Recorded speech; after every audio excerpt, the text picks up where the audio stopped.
Hello दोस्तों, welcome to our daily current affairs podcast.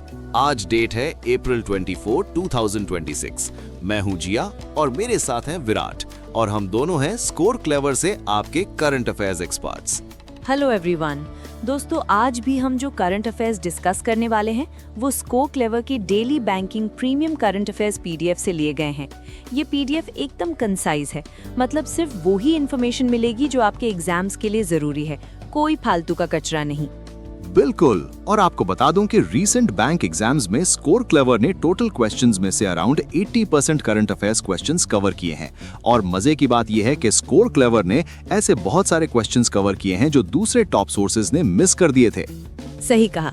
Example के तौर पर अभी जो रीसेंट SBI PO 2025 का एग्जाम हुआ था, उसमें स्कोर क्लेवर ने अफेयर्स क्लाउड के कंपैरिजन में 4 क्वेश्चन ज्यादा कवर किए। और आप तो जानते ही हैं कि अफेयर्स क्लाउड बैंकिंग के लिए कितना टॉप सोर्स माना जाता है।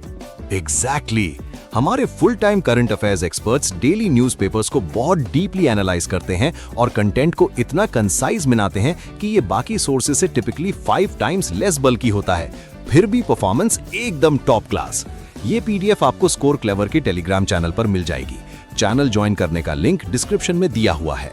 तो चलिए बिना किसी देरी के आज की न्यूज स्टार्ट करते हैं। सबसे पहली न्यूज आ रही है कर्नाटका से। पीएम नरेंद्र मोदी ने कर्नाटका के मांड्या में श्री गुरु भैरवेक्या मंदिरा का इनॉग्रेशन किया है। ये मंदिर श्री क्षेत्र अदिचुंचा गिरी में है। हाँ, और इस विजिट के दौरान पीएम मोदी को एक बहुत ही स्पेशल ट्रेडिशनल हेड गियर पहनाकर ऑनर किया गया, जिसे मैसूरू पेट्टा कहते हैं। ये मैसूरू और बनारस सिल्क से बना होता है और इस पर मोती और पेंडेंट्स लगे होते हैं। हिस्ट्री की बात करें तो इसे पहले मैसूरू के राजा नलवादी कृष्ण राजा वाडियार पहना करते थे। राजा महाराजाओं वाली फील आ गई होगी एकदम। इसके अलावा पीएम मोदी और फॉर्मर पीएम HD देवेगौड़ा ने मिलकर एक पब्लिकेशन भी रिलीज किया है।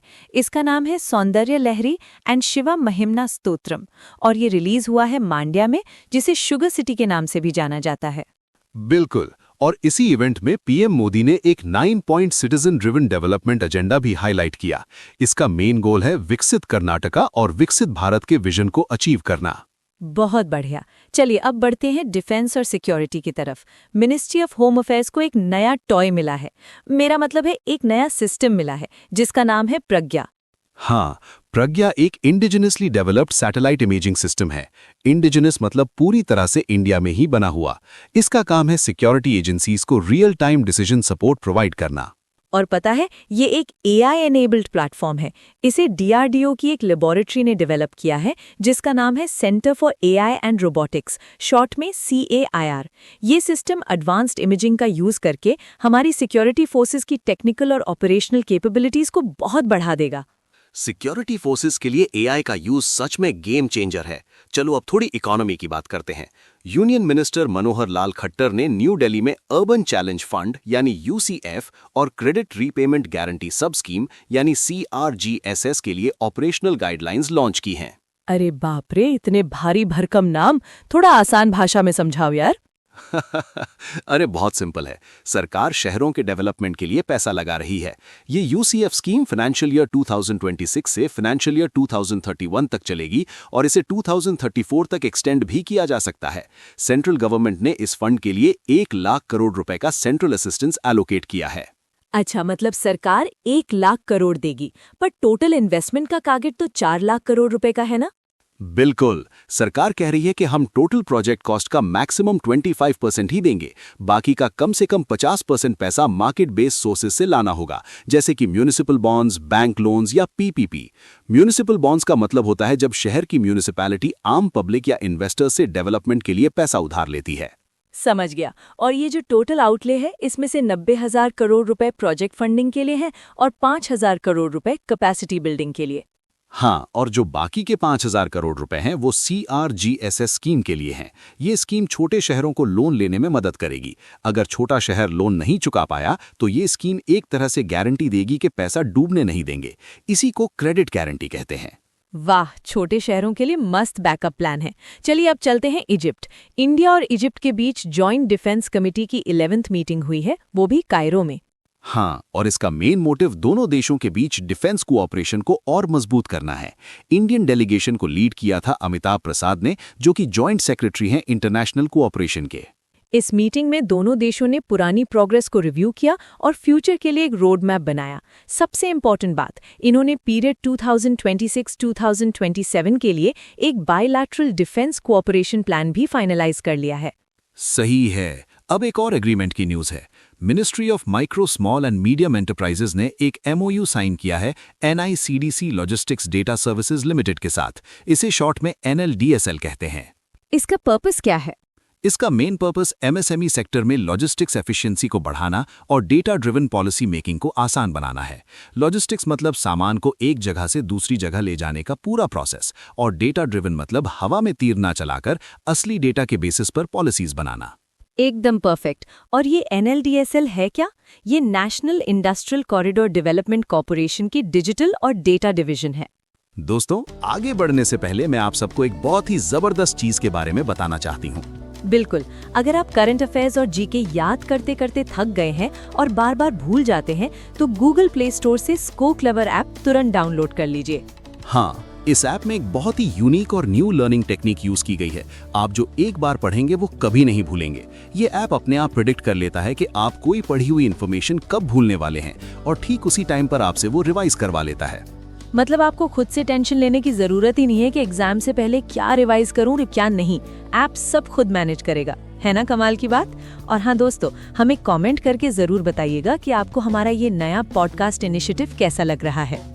सच में यार, इस पॉडकास्ट को बनाने में बहुत मेहनत लगती है, तो प्लीज अपना सपोर्ट दिखाइए। वीडियो को लाइक करें, कम से कम अपने 5 दोस्तों के साथ शेयर करें, और चैनल को सब्सक्राइब करना बिल्कुल मत भूलना।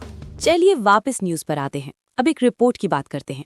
UN economic and social commission for Asia and the Pacific, जिसे ESCAP भी कहते हैं, उसने एक रिपोर्ट रिलीज की है।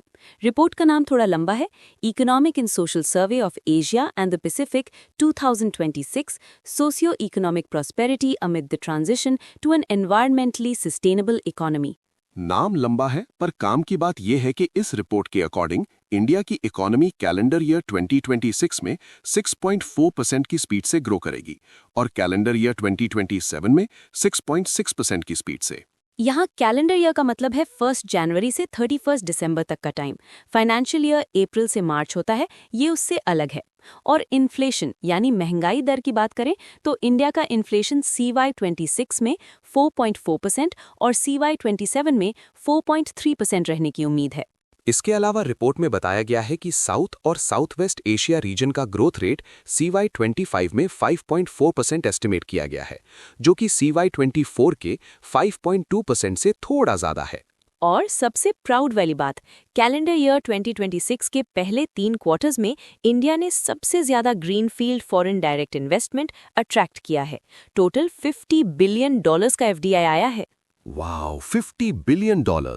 और बता दूं कि ग्रीनफील्ड FDI का मतलब होता है जब कोई विदेशी कंपनी हमारे देश में एकदम जीरो से कोई नई फैक्ट्री या बिजनेस शुरू करती है। इस लिस्ट में इंडिया के बाद दूसरे नंबर पर ऑस्ट्रेलिया है, फिर रिपब्लिक ऑफ कोरिया, और उसके बाद कजाकिस्तान है। इंडिया शाइन कर रहा है। चलिए अब एक इंटरनेशनल इनिशिएटिव की बात करते हैं। वर्ल्ड बैंक ग्रुप ने एक ग्लोबल प्लेटफॉर्म लॉन्च किया है जिसका नाम है वाटर फॉरवर्ड। हाँ, ये इनिशिएटिव इन्होंने मल्टीलैटरल डेवलपमेंट बैंक्स और डेवलपमेंट फाइनेंस इंस्टीट्यूशंस के साथ मिलकर शुरू किया है। इसका टारगेट बहुत बड़ा है, साल 2030 तक 1 बिलियन लोगों के लिए वाटर सिक्योरिटी को एनहांस करना। 1 बिलियन मतलब 100 करोड़ लोग। इसमें से वर्ल्ड बैंक ग्रुप अकेले 400 मिलियन यानी 40 करोड़ लोगों के लिए वाटर सिक्योरिटी प्रोवाइड करेगा, और जो बाकी के 600 मिलियन लोग बचे उनकी जिम्मेदारी बाकी के पार्टनर इंस्टीट्यूशंस उठाएंगे, ताकि सब मिलकर ये कलेक्टिव टारगेट पूरा कर सकें। पानी बचाना तो वैसे भी बहुत जरूरी है। अब बिजनेस वर्ल्ड से एक बड़ी न्यूज है। JSW स्टील लिमिटेड के बोर्ड ने पॉस्को ग्रुप के साथ एक 50-50 जॉइंट वेंचर बनाने का प्रपोजल अप्रूव कर दिया है। पॉस्को एक साउथ कोरिया बेस्ड कंपनी है। जॉइंट वेंचर मतलब दोनों कंपनियां आधा आधा पैसा और मेहनत लगाकर साथ में काम करेंगी। ये दोनों मिलकर ओडिशा में एक इंटीग्रेटेड स्टील प्लांट लगाने वाले हैं। इस प्लांट की प्रोडक्शन कैपेसिटी होगी 6 मिलियन टन्स पर एनम यानी 6 MTPA। बहुत बड़ा प्रोजेक्ट है ये, और इसमें JSW स्टील की एक होली ओन्ड सब्सिडरी कंपनी है, सैफ्रॉन रिसोर्सेज प्राइवेट लिमिटेड। वो एक शेयर सब्सक्रिप्शन और जॉइंट वेंचर एग्रीमेंट के थ्रू इस नए जेवी एंटिटी में ट्रांजिशन कर जाएगी। चलिए अब चलते हैं नॉर्थ ईस्ट। मेघालय गवर्नमेंट ने मेघालय ऑफिशियल लैंग्वेजेस ऑर्डिनेंस 2026 को अप्रूव कर दिया है। हाँ, और इसके तहत अब खासी और गारो भाषाओं को इंग्लिश के साथ साथ ऑफिशियल लैंग्वेजेस की तरह फॉर्मली रिकॉग्नाइज कर लिया गया है। ये ऑर्डिनेंस पुराने मेघालय स्टेट लैंग्वेज एक्ट 2005 को रिपील कर देगा, मतलब उसे खत्म कर देगा। अब से ऑफिशियल गवर्नमेंट ऑर्डर्स, नोटिफिकेशंस और कॉरेस्पॉन्डेंस में खासी और गारो लैंग्वेज का यूज किया जा सकेगा। ये वहाँ के लोकल कल्चर के लिए बहुत अच्छी बात है। अब आते हैं अवार्ड्स पर। डॉक्टर CH श्रीनिवासा राव को 9th professor MS Swaminathan award से सम्मानित किया गया है। ये अवार्ड उन्हें 2024-25 के पीरियड के लिए हैदराबाद में दिया गया। ये डॉक्टर राव हैं कौन?